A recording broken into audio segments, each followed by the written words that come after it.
Hello to you all. My family comes from Kiambu County, a place called Kagaa.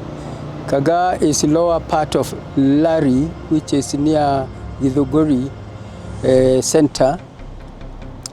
My parents are some of the people who went to school very early. Like those days, they were going to Kikuyu, which used to be like a place of higher learning, and they studied there. Not much in terms of classes, but according to colonial government, people are not supposed to do very high learning, but being able to read the Bible and to do a number of things. And so then there came an interruption. They were taken to Rift Valley to provide labor to the farms of Europeans. But when the Mau Mau broke up, and that was like in 1952, just before 1952, my father was informed by the boss, the white man he was working for, that there was going to be declaration of emergency, and that he could help them relocate back to their place, now Kagaa. So that's where we grew up, not much with them, because they actually died that time when I was myself about 6 years old. And so myself, I came to stay with my auntie here in Kiambaa subdivision, just near a place called Dederu. That's where now my life started, of school and so forth. One of fond memories I have is there are three things. The first one is that place called Kagaa. It is Lower Lari, as I have said, but Lari in Kimasai means a place of green. And it is exactly that. That is next to the uplands forest. And so I grew up really seeing the beauty of that forest, and the water, the rivers coming from there, they were sparkling, and we would drink as much water, like you felt like it was such a taste, and we would drink and drink. And the event that I remember most is that there were monkeys. Monkeys never used to come to bother people in their farms, because the forest provided all their food. And so we used to go there, boys, to compete with the monkeys, jumping from one tree to the other, because these trees were so close. But one time I jumped to go and hold a branch, but that branch was dry. So it broke, and I was airborne. But thank God there were creepers all over like a net, and I fell on them, so I didn't break anything. I didn't break my limbs. So that has been stuck in my head. The second one is my mother. My mother was a disciplinarian, and there are two things that she made sure that they were with us. One of them is telling truth. And what we had done, she had forgotten to lock sugar. That time sugar was a very valuable commodity, but she forgot to lock it up in some place. So we ate it, 3 boys. We enjoyed eating it and drinking water. So when she came back, she wanted to make a cup of tea, and then where is the sugar? She saw the bowl was empty. So she started with the eldest, What happened to the sugar? He said, I don't know. I was second. I said, also I don't know.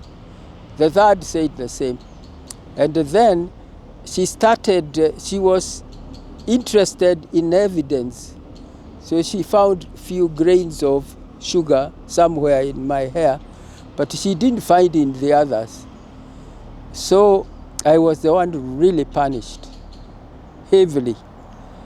And we knew, and even the other, about truth, it was non-negotiable. So whenever my mother asked something, we would volunteer now that I'm the one who did, and there you have 85 chance of being forgiven.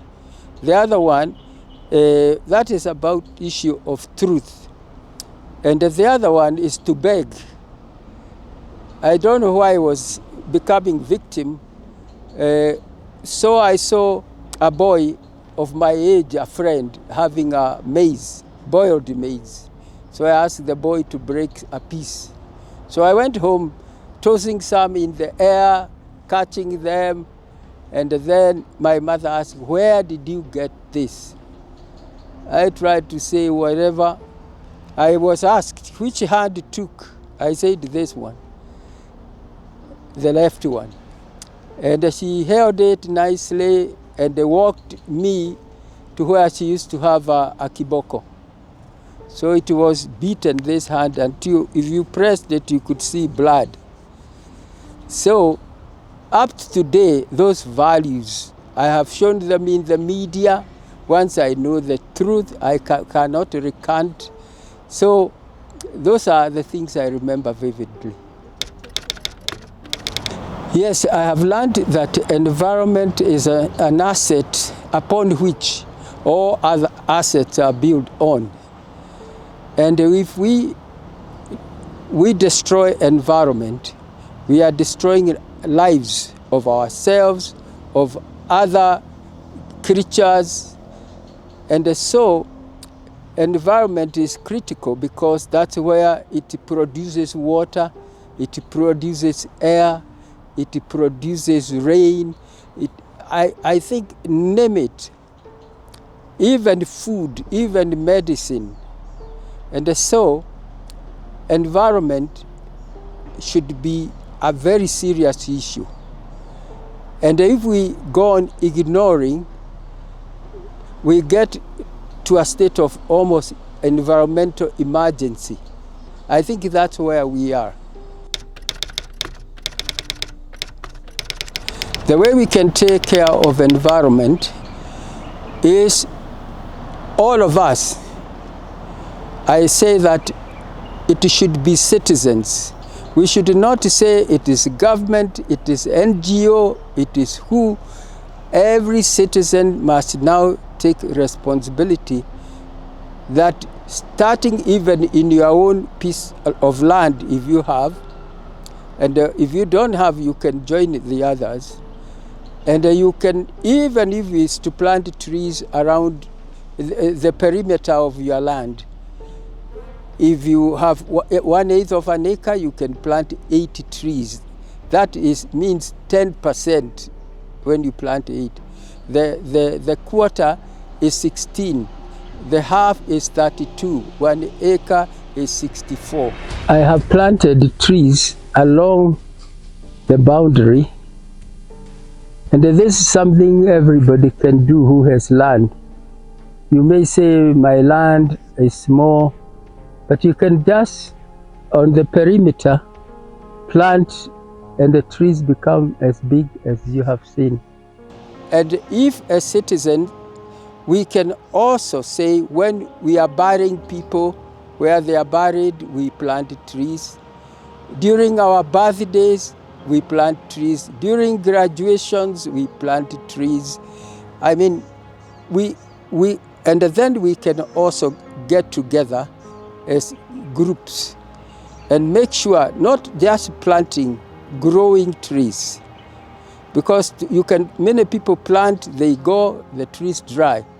We have to have the responsibility to nurture like a baby until that tree is probably 3 years old. Like now today, when we go to Gong, You see how we have nurtured some seedlings until you can see them, they can now grow on their own. So when we came here, we explained people that we should be growing trees, not just planting. So we have been nurturing.